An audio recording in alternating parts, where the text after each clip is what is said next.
पिछले भाग से आगे राजा विक्रम थोड़ी देर चुप रहे, फिर बोले। राजा धर्मपाल योग्य था क्योंकि वह जन्म से उस राज्य का रक्षक था, परंतु राजा अम्रवर्धन ने जिस निष्ठा और भलाई से प्रजा की सेवा की, वह भी सम्मान का पात्र है। परंतु सच्चा राजा वही होता है जो केवल सिंहासन नहीं, प्रजा का विश्वास जीतता है। यदि प्रजा अम्रवर्धन को भी उतना ही मानती थी तो वह भी योग्य था। परंतु धर्मपाल ही सच्चा राजा है, क्योंकि वह केवल शासन नहीं, अपने धर्म और कर्तव्य के लिए लौटा था। राज्य उसका उत्तराधिकार था और उसने उसे पुनः पाने के लिए साहस और वीरता दिखाए। ये सुनते ही बेताल मुस्कुराया और बोला, तुमने फिर उत्तर दे दिया राजन। अब मैं लौटता हूँ अपने पेड़ पर। और वह उड़कर फिर पीपल के पेड़ पर जा लटका।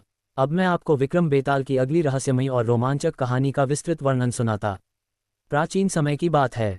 उज्जैन के पास के एक नगर में 3 परम मित्र रहते थे। वीरसेन एक महान योद्धा, तलवार का उस्ताद। ज्ञानसेन एक विद्वान, शास्त्रों में निपुण।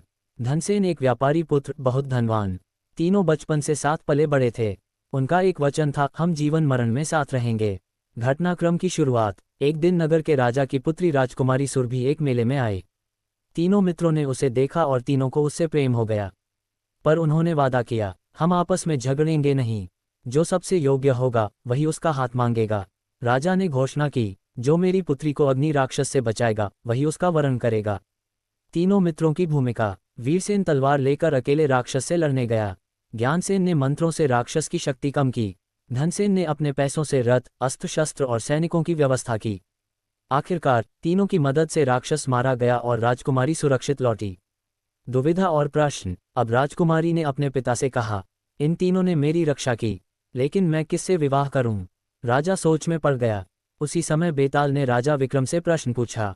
बेताल का प्रश्न, राजन बताए, तीनों मित्रों ने बराबरी से सहायता की, लेकिन राजकुमारी के लिए सबसे योग्य वर कौन है और क्यों? उत्तर जानने के लिए देखें अगला भाग।